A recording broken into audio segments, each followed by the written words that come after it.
Il faut être d'une naïveté, d'une hypocrisie diabolique pour penser qu'Alassane Ouattara peut laisser Tidiane Thiam gagner l'élection. Alassane Ouattara n'a jamais organisé une élection pour la perdre. Jamais. Il ne changera pas.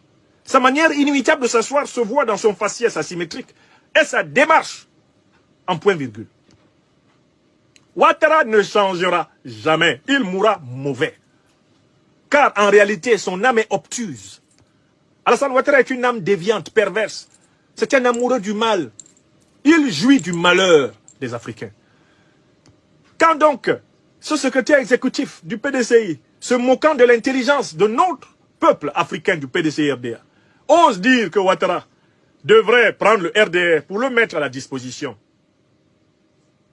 du PDCI-RDA de Thiam, c'est pour tromper la Thiamerie, tromper les militants du PDCI-RDA. Ils savent très bien que Ouattara ne leur fera jamais la passe. Ouattara n'a jamais fait la passe à personne. Même à son petit frère Téné Birahim Ouattara, Ouattara Draman ne fera pas la passe. Pour lui, sa succession ne peut se comprendre que si il est dans un cercueil avec les 6 planches bien fermées. Ouattara se bat pour être président à vie, c'est-à-dire à mort.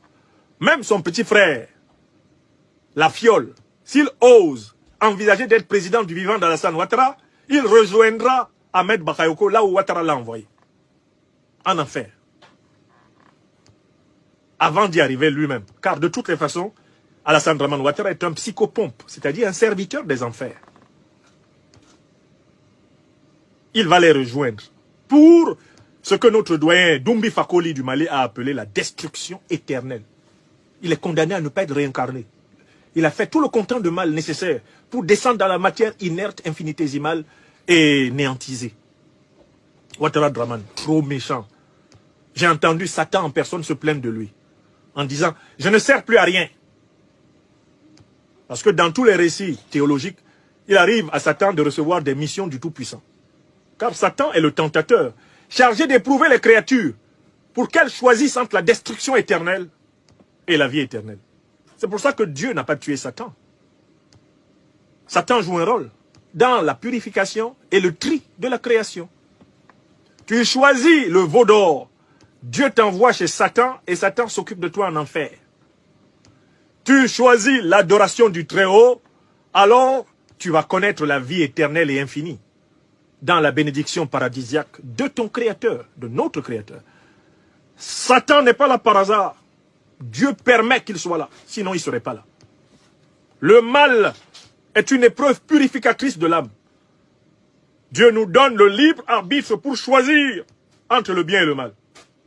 Voilà pourquoi il laisse le patron des enfers faire son travail. Satan fait son travail. C'est le travail que Dieu lui a donné qu'il fait. Voilà la compréhension profonde de Satan. Dans l'islam et dans les hadiths, il est dit que tout homme qui marche, il a à sa droite un ange et à sa gauche un démon. Et c'est lui qui choisit d'écouter tantôt l'un, tantôt l'autre. Ce n'est pas la faute de Dieu. Dieu, lui, nous a donné le discernement. Il nous a donné une certaine liberté. Écoute. Si tu tends l'oreille à gauche pour écouter le diable, tu ne te plains pas après d'aboutir en enfer. Si tu tends l'oreille à droite pour écouter l'ange qui est là, à côté de toi, ah ben tu n'es pas étonné de te retrouver après ta mort au paradis. Voilà ce qu'enseigne toute théologie profonde. Et l'Afrique est la mère de toutes les traditions religieuses monothéistes. C'est la répartition des rôles entre Seth et Horus dans la théologie négro-africaine multimillénaire. Tu as le choix. Chacun d'entre nous est un Osiris. Il doit accepter de mourir pour renaître. Mais où? En fonction de son comportement. Il renaîtra pour la destruction éternelle ou il renaîtra pour la vie éternelle. Il renaîtra pour être récupéré par Seth ou il renaîtra pour être récupéré via Osiris par Horus. La théologie africaine avait depuis longtemps indiqué à tout être humain qu'il a la responsabilité de choisir son genre de vie, c'est-à-dire aussi de mort. Mais revenons à Ouattara Draman. Et au PDCI-RDA, il croyait tromper qui? Tidiane Thiam croyait tromper qui?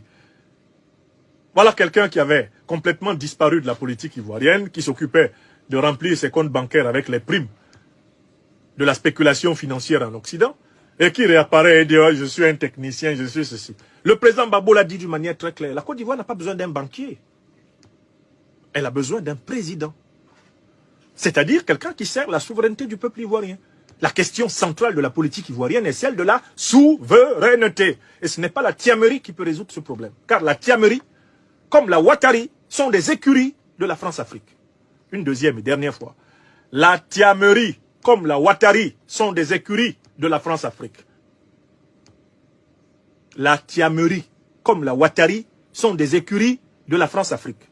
La grande question centrale de la Côte d'Ivoire, celle de sa souveraineté, ne peut être tranchée par aucune de ces familles de renégats politiques.